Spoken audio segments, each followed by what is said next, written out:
Advisory Council Town Hall. Apologize for the late start.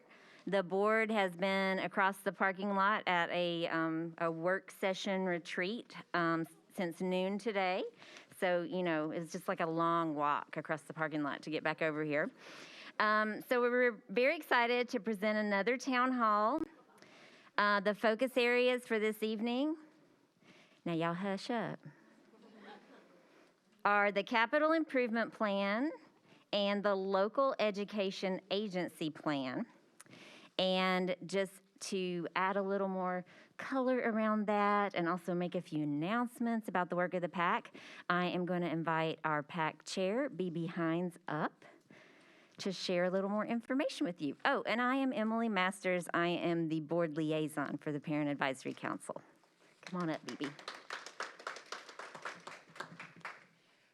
Hello, good evening. Thank you for coming. My name is BB Hines. I'm the current PAC chair. Just wanted to remind everyone that we meet at 4 p.m. This time because we're able to broadcast the event. The event's going to be recorded and you can access it on the Nashville.gov website. So that's why we meet at 4. We have other PAC meetings that happen on the cluster level, and those are typically virtual or in person, depending on your PAC coordinator. And we also have a district-wide PAC meeting that meets every other month, and that's virtual, and that typically starts at 6 p.m. Just to follow up from our last PAC town hall, which was held in November, there's going to be an academic series that's going to be held by David Williams. We met him back in November, and that series will start in March. So look out for an email about that academic series. So that's my brief announcement, and I'm going to introduce Dawn Johnson, who's our PAC secretary. She'll be heading the rest of the meeting. Great, thank you, BB, and thank you all for coming. We have an exemplary panel this evening, and I'm going to quickly introduce them so that we can get to the presentations. So first, we have David Proffitt. He is the Executive Director of Facilities through the Maintenance and Construction Department. He's been with the district now for 6 years, and he is an architect by trade. Before this, he was working at the University of Louisville as an architect. Next to him, we have Josh Wright. He's the MNPS Grants Coordinator. He works in the Office of Strategic Investment. Little tidbit about him, he has 2 Scottish Terriers, and his tie to elementary school children is the fact that he was a music specialist, and he discovered during that time being a teacher, as most teachers do, how to find grant money. We also have 3 guests that will be helping us answer questions this evening. I'll start with the first person here. We have Chris Henson. He's the Chief Financial Officer. So any budget-related questions? We know who to ask. Dr. Carrie Randolph. She's the Chief of Strategy. She has a 4th grader at MNPS, and she was a high school science teacher, so connection. And last, we have on the row over here, we have Maura Sullivan. She is brand new to the district as of October, so welcome her in. She has a 12th grader who is college bound and about to be an empty nester. I don't know what that's like. It's very nice. Excellent, excellent. Come back, that's right. All right. We will turn the mic over to Mr. Proffitt so he can tell us all about facilities. Okay, thank you very much, and thank you for having me here this evening. Just a little bit about the CIB, the process. We're required by Metro government to provide an updated capital improvement budget plan every year. It's a 6-year plan. Our CIB is taken out 10 years total, years 7 through 10 kind of cumulative, but still that gives us a placeholder for all of our schools then in the entire district. So you can look at this document, which many of you have seen over the course of the years, but it accounts for every school that way. And it shows it then whether they've been renovated, new schools, additions, that type of thing, and we account for that. It also includes things such as our facilities condition index score for each school. this is a big part of how we categorize and how we document in what order we'll be working on schools. It's a combination of capacity. It's a combination of the facility condition index score. That may require only a renovation. It may require an addition or renovation. It may require a replacement facility. Typically, when our facilities condition index scores drop below a level of 70, in some schools, it's even further down, school districts, but we use 70 as our threshold. That's when we really start looking at a renovation or replacement, depending on, again, the capacity of the school. A lot of things go into it, but those are the things that we try to utilize to make as a subjective decision on what is done, or an objective decision as what is done in this document as possible. And we rely really a lot on this facilities condition index score. The facilities condition index score is a cumulative total of 4 different pieces: the actual condition of the school, the infrastructure for technology, the site, and then the 4th one, Chris, total gray moment here, I'm sorry. But the 4 accumulate into one score, and it's a weighted average on all of those. At that point, once we determine and look at our capacities and look at the facilities condition index score, things start sort of falling in place. Which schools really need service, improvements, additions, and so on. As part of that process, then internally we start with a estimate, which some of you haven't seen before, but be glad to share it with you.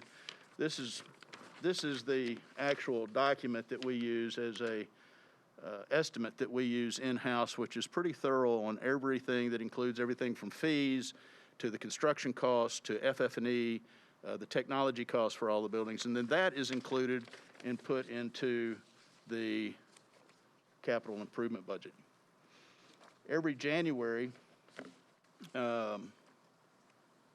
second meeting in January, the board reviews and approves, thankfully, the CIB, and then we turn that into the mayor's office. Now, keep in mind, this is only a request. This is not a document or guarantee that we'll be receiving monies. However, it is a request, and then that is turned into the mayor's office. Subsequently, that goes to Metro Council.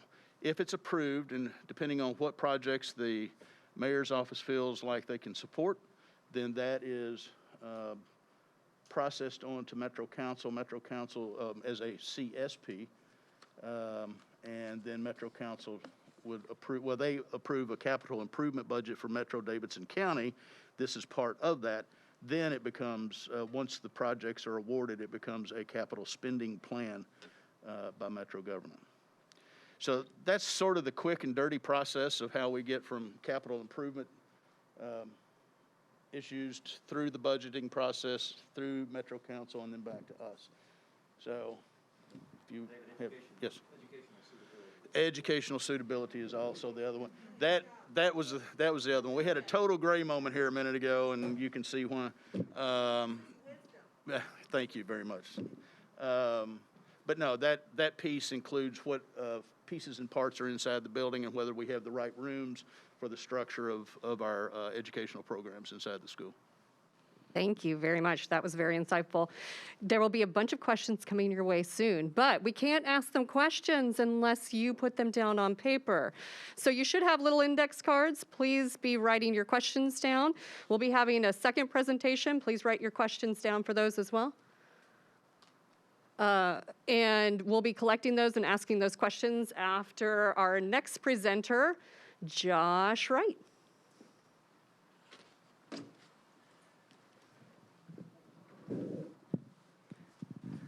Good afternoon, everyone. First of all, thank you so much for the opportunity to speak with you today about our local education agency plan. Raise your hand if you have been involved in your school's school improvement plan. If you have heard that term, school improvement plan, also known as the SIP. It's required by the state of Tennessee and the U.S. Department of Education that kind of tells what the school is doing towards school improvement. If you haven't ever heard of that, your principal, your school's leadership team, if you ask them about it, they should be able to give you some really good insights into that and also show you how to become involved in the leadership team so you can have some input in that.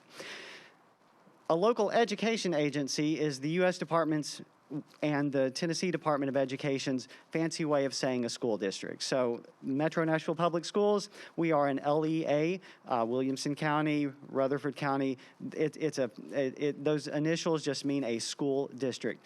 The LEA plan is kind of a school improvement plan on the district level. So it kind of tells what we are doing to make improvement, help our students achieve more and succeed as we go through the school year.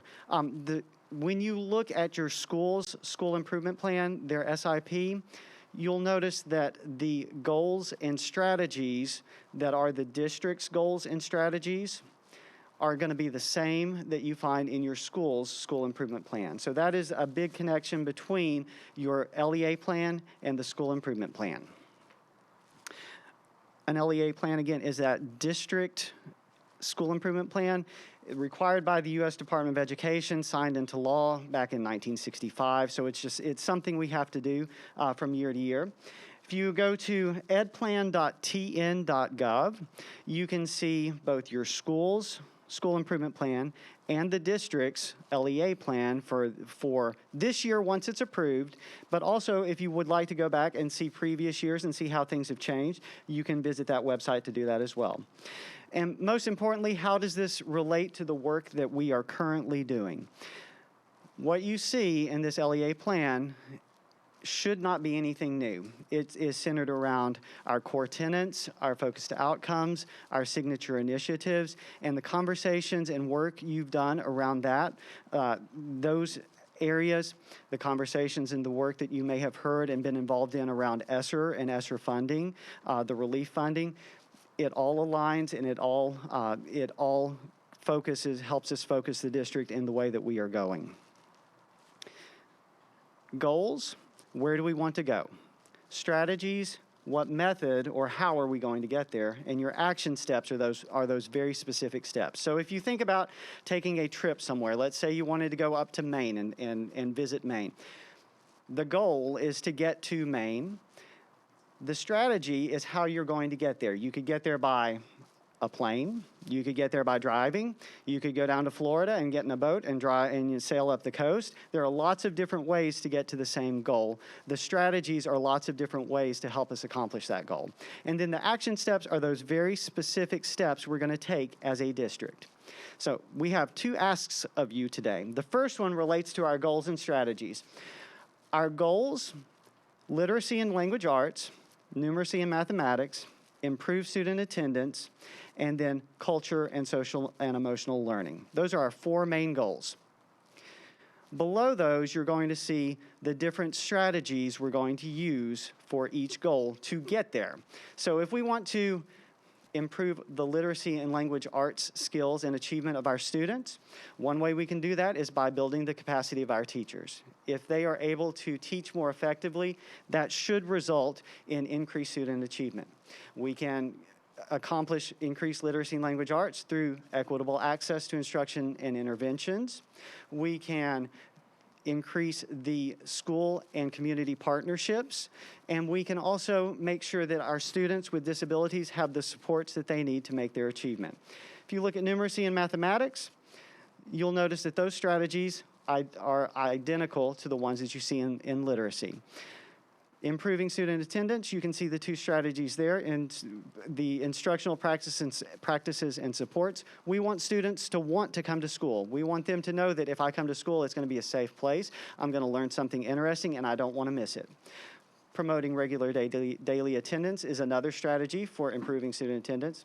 And then in culture and social emotional learning, we want to make sure that we have supportive school environments, increase the students' sense of belonging, connection, and their voices in the schools. make sure that we have effective transitions in place for those pre-K students who are moving into kindergarten, for elementary to middle, from middle to high, and then from high school to post-secondary and beyond. We also, again, want to make sure that we have adequate supports in place to make sure that that students with disabilities are not disproportionately suspended, meaning that they are suspended at a higher rate than those students without disabilities. We want to make sure that we are working towards reducing any disproportionality. If you scan that QR code, it will take you to all of our action steps, and there's like 16 pages of them. Very detailed, tells you, it's a comprehensive list of what all we are trying to do to accomplish these. Here's an example of an action step where you see A1.1.1. There's the title, and then there's the action step itself. So when you go to the document, it's going to list those action steps right there. And then finally, our second ask, this is your homework. We need your feedback. We need to hear your voice. It's very important to make us stronger as a district. You have a unique insight as you are the parents of the kids.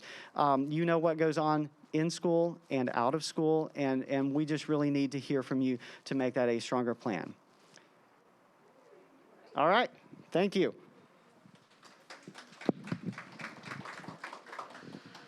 Only a former teacher would give us homework. I love the connection between these two because it's really the opportunity to see the events that are happening inside our district, really with the facilities and how they really coexist together. So we're rolling right into questions. David, you're up first. How can parents be involved in the facility conditions indices and the scoring for their child's school? That's an excellent question. We typically use a third-party independent consultant. In fact, we just hired a third-party independent consultant to do a facilities condition index review of all of our facilities in the district. And we think that that is probably the way to go. Now, relative to receiving opinions from parents or parent groups, we're totally open to that. I think what we'll find is that most of the things that would be reported will probably be picked up by these professionals who come in and review all of our facilities. So, but we're always open and welcome to discussion with parents or anyone who wants to pick up the phone and call me like many do today. So that list in that report, can parents find it and see if the information that they want to share with you is already on it before they call you? Probably send me an email or call, either one, but certainly an email would be fine. All right, one more question for you, David. Will the parking lots in our schools be redesigned to accommodate the vehicle volume during peak times? Dun, dun, dun. On a case-by-case basis, we come to that all of the time. We have several schools who call us and say, we need help. We have several schools whose traffic ends up out on the streets, and we do everything that we can to make sure that that doesn't happen. In fact, one school is getting ready to completely have their parking reconfigured on the site, and that's Waverly Belmont, which has a huge backup onto 11th Street, and we're going to try and alleviate that. So that's the kind of thing that we do. And our office does that. A principal calls us and says, we need help. And that's what we do. We go to the site, we look at it, we try to document. I think we're doing that up at Andrew Jackson as well right now. So many of those parking situations we understand are tough, but we're willing to try and work them out as best we can. You are definitely in the hot seat tonight. There's lots of questions coming in about facilities. Okay. All right, this is regarding the CIB. Does the mayor's office select the schools that are prioritized? Can we select the schools based on other criteria outside of the facilities index score? It's, again, the selection of the school and the prioritization of the schools are based upon the facilities condition index scores, the needs based upon capacity, and in general, just the condition of the school. Typically, the mayor's office will contact Dr. Battle or someone else in the district and determine and ask us what our priorities are based upon the amount of money that might be available to facilitate that request. We don't often get all of the money that we ask every year, and because of that, we try to prioritize then within that. All right, David, you are very popular this evening. Doesn't he have any questions? Do you have a question for him? I'm just kidding. All right. What schools currently have an approved capital improvement plan, specifically asking about like Haywood? And then what new schools have we received funding for? Okay, we have received funding, and I did not bring the entire list, but we have received funding for several schools. Well, first of all, let me back up. Dr. Battle and the board instructed us to create a plan for the fifth grade transition, as you know, which is going on. And because of that, our CIB took on a little different look in terms of what projects we requested. So we have been approved for about between 6 and 8 schools for design, and a couple for full-blown construction. Haywood is on there. Someone mentioned Haywood. Paragon Mills is on there to be renovated. I could go on with the different schools, but Percy Priest is another one for design of that one. New Antioch, Overton Cluster Elementary, Antioch Cluster Elementary, Cane Ridge Cluster Elementary. I'm just trying to think. They'll come to mind. I have them memorized every day because we're talking about them typically, but we've had several. Of course, Hillwood's under construction. We've requested then in next year's CIB the monies to build all of those schools. Lakeview Elementary is another one that we have the drawings prepared for, and we're hoping that we can get funded here in the near future. Westmead Elementary, we've asked for design fees and replacement cost on that. Johnson ALC is a renovation as well. Thank you. Lots of work. You're very busy. And there's a lot under construction right now. All right, Josh, you're now on the hot seat. I think David texted a few people and told them to ask some questions. So how do these strategic initiatives like moving fifth grade to elementary school play into facilities planning over the next 10 years? Oh, never mind. Over the next 10 years.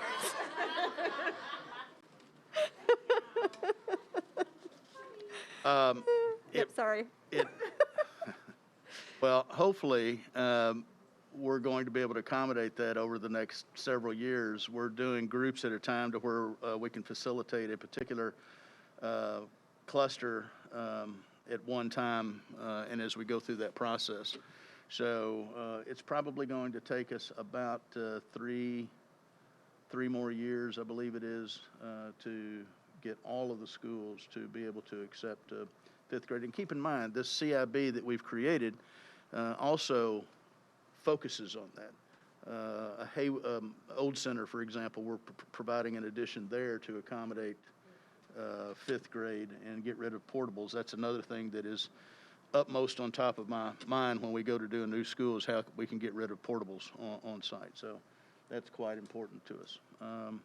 So it's going to be about a 3 to 4 year process to make sure that we've got fifth grade transition back into all of our elementary schools.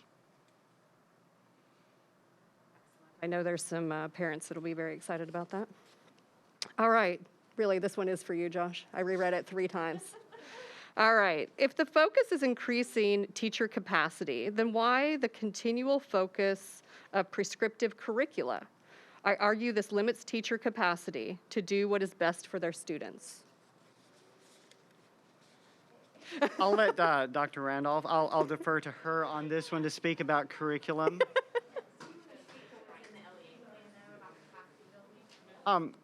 Yes. So as far as capacity building goes in the LEA plan, currently it is high-quality instructional materials and professional development, district-wide literacy supports, the new teacher academy, the leadership framework, equity and diversity professional development, SEL and academic integration, Gear Up Nashville, and then those are all for literacy in the area of math. Let me scroll down there real quick. District-wide mathematics support, coaching with CON, the new teacher academy, leadership framework, again, equity and diversity professional development, SEL and academic integration, Gear Up Nashville again, and those go to address mathematics. As far as the prescriptiveness of the curriculum, I'm not able to speak to that. I'll speak just for a second. It's awkward. I'll lean over you. Here, Dr. Randolph, Our curriculum is not prescriptive. Oh, okay, that's much better.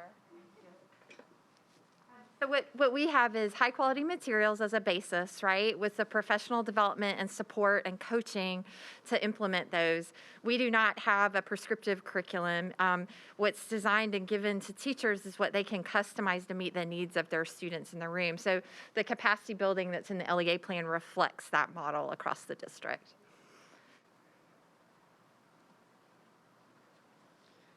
All right, you've got the laptop now, so you're prepared. Here we go.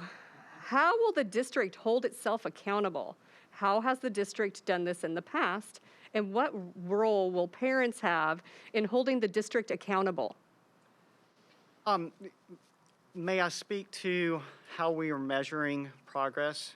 If you'll give me just a second, I can pull that up real quick up here. So in our LEA plan, and I'll take you to that website that I was showing you, the Ed Plan, Inform TN.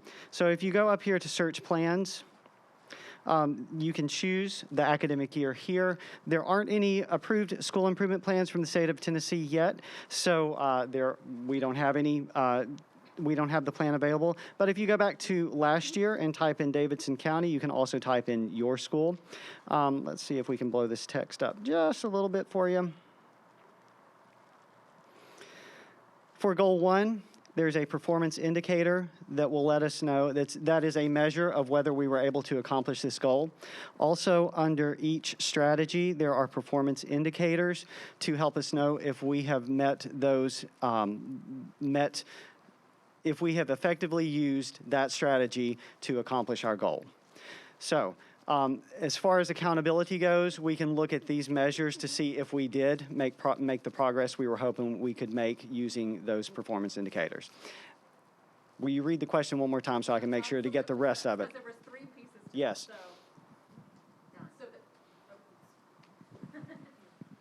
All right, so is this how you would determine that the district holds itself accountable, is looking at this website?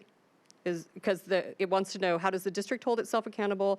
How has the district done this in the past? So you pulled up last year's. And compare what role will parents have in holding the district accountable?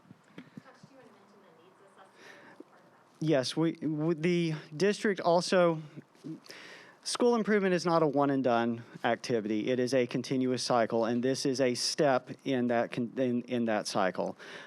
So the needs assessments that we have done for our work around ESSER, again, informing this school improvement plan, which aligns to the ESSER public documents that we have shared. For getting the parents involved in the accountability aspect of this. Will you read that part one more time? I just want to know, what role can parents play in holding the district accountable? I think being involved in your school, and I also think your support or your input into the Board of Education and communicating. Emails, good communication is the best way. Is a way that you can use to stay involved in the schools. And if you see a concern, please by all means reach out and let your school know. Or if you're in contact with your board member, you're welcome to email your board members so that we know exactly what your concerns are. Thank you. That is a good plan and a good thing that the parents can do. All right, one last one for you, Josh. Does the state consider our submitted LEA in determining compliance? Is parent voice considered in creating the LEA? The process, so this draft is due on March 1st. The State Education Agency, the Tennessee Department of Education, they will review that between then and before April 15th, and then we are required to submit a finalized version that they hopefully approve by April 15th. For the parents, will you read that part one more time? Is parent voice considered in creating the LEA? So yes, I have when I spoke with the PAC or met with them a few days ago, I'm not even sure if it's the leadership part of the PAC.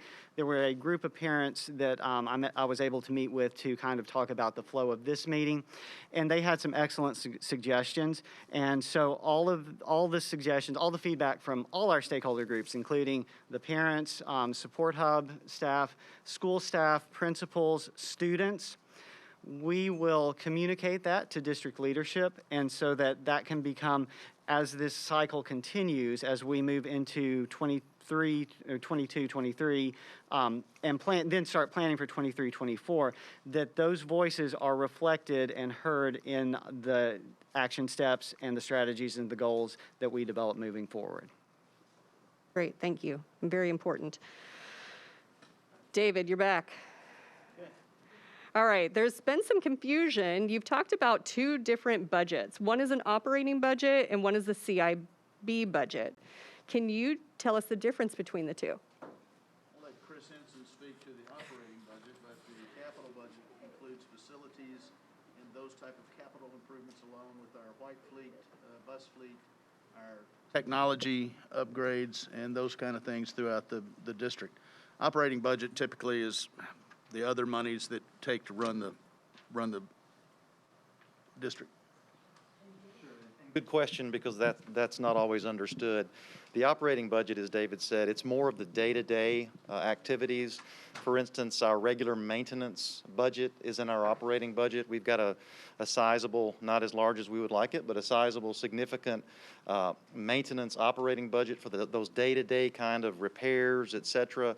The capital budget is mainly for the bigger ticket items, whether they be construction or just large equipment purchases, HVAC equipment, that kind of thing. And so it's really just dependent upon what kind of product or what kind of service is being provided, because the capital improvement budget is being funded by debt that the city will issue, bonds that the city will issue. And so you don't want to issue debt for something that's not going to have a useful life, over a year, for instance. And so that's mainly the big difference. Is the capital budget is for those larger items, construction, large equipment purchases. The operating budget is more for the day-to-day kinds of things, and we're talking about facilities. That's mainly the maintenance department that we have internally. And utilities are included in our operating budget. Good point. Thank you.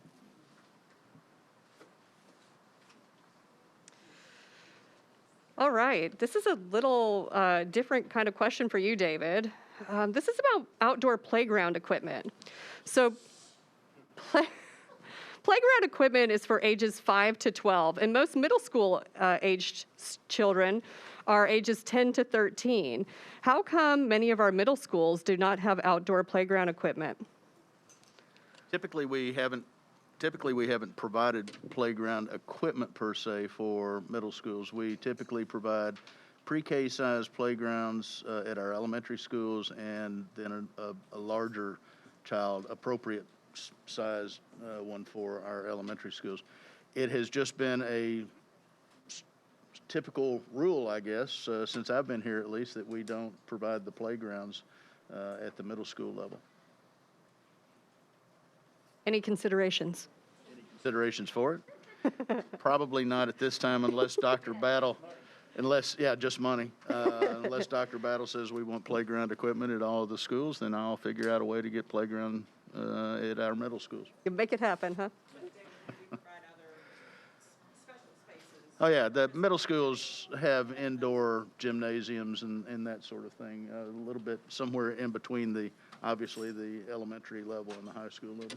Middle school athletic fields as well. Yes, they have athletic fields. All right. Thank you, panelists. So I think we'll wrap it up with this next question maybe. So there's a really interesting piece here about the LEED Gold features at Hillsborough High School. What are those features? And then do we have the intention to employ those features and the LEED ratings at any other schools? Okay, obviously I wasn't prepared for that answer, that question, but the amount of scoring criteria required to gain a LEED Gold project, there's over 100 different points to get to platinum. I believe it's platinum, and you have to get to 80 or 90 points to get to gold. And that is just depends on what we're able to facilitate from a financial and construction aspect. It may include everything from water saving toilet fixtures to gas, BOCs, BOC-less paints and furniture and that kind of thing, reusing or repurposing construction material. For example, if you're familiar with the Goodlettsville Elementary School site, we tore the building down and we're crushing the material to reuse as fill on the land. So that'll give us some points. So it's all based on a point system. We're required by the board board policy to build all of our new schools to a minimum of silver on the LEED scale. We always shoot for gold, and there's a lot of reasons for that. One specifically is to make sure that we get the silver rating. So we're always shooting for a higher level. It just so happened that on Hillsborough, our project manager and our architect were really savvy in some of the things that they were able to accomplish and making sure that the thing about Hillsborough that just received gold is that it's somewhat remarkable that we have an existing building and a new construction and mirrored and put together, we were able to get gold. That is usually not something that you find because of the existing portion of the building that wasn't constructed to any sort of LEED level. Now, as we go forward, yes, we try to document points for gold. In fact, the new Hillwood High School, we're trying to document those points for gold there. So it's not something we can get to always. As we go higher, there is a cost involved, so we have to also look at that and work with that and pair our thoughts and processes with that. So to kind of follow up on that,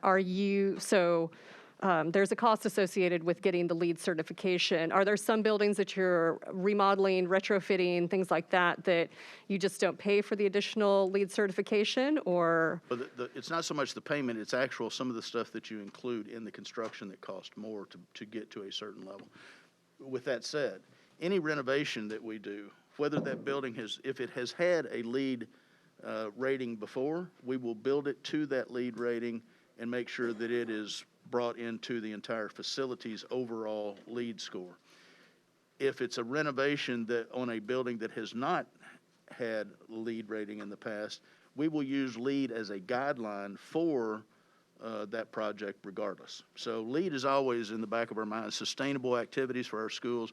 Every school we're looking at now, we're looking at things like geothermal. We're looking at incorporating some solar design in our schools and so on and so forth. So we're doing a lot of the things trying to be good stewards of the public's money at the end of the day. Great. So please give our panelists a round of applause. They've done great answering our questions today. And by all means, if you didn't get your question answered or you have another question, they're easily accessible. Thank you. I have to get a new phone. It'll get worn out. All right, thank you again for coming out and listening and asking questions. So just a reminder before we start moving around, if you please hold on. So you do have homework, parents. If you do want to be heard, like Josh said, you have to take this LEA survey. You have to look at the 16-page document, and then you submit your questions online And it goes to you, I assume. It goes to him. If you are on the PAC newsletter, you received a newsletter that explained very clearly what this LEA plan is. One thing we didn't address today was how we take the LEA plan and turn it or transform it into our SIP, our school improvement plan. This conversation today is just the beginning. The hope is that we can continue this conversation after today to equip our parents so they're ready for the next school year. So you have our PAC website, you have the MNPS website, you have Emily's Social Security. No, I'm joking. You know how to reach all of us, so please reach out and ask all your questions. Thank you. Thank you. And I would just say that parents also serve on the individual school improvement plan committees. So reach out to leadership at your child's school. I did it as a parent at my children's then elementary school, and it was a really revelatory process for me as far as sort of understanding just how budgeting works, how everything works within the schools. And I just want to thank you again for remaining quiet through the town hall event and coming to listen to our experts. And thanks so much to the Parent Advisory Council for all of your hard work to spread all of this information among parents. This meeting is adjourned.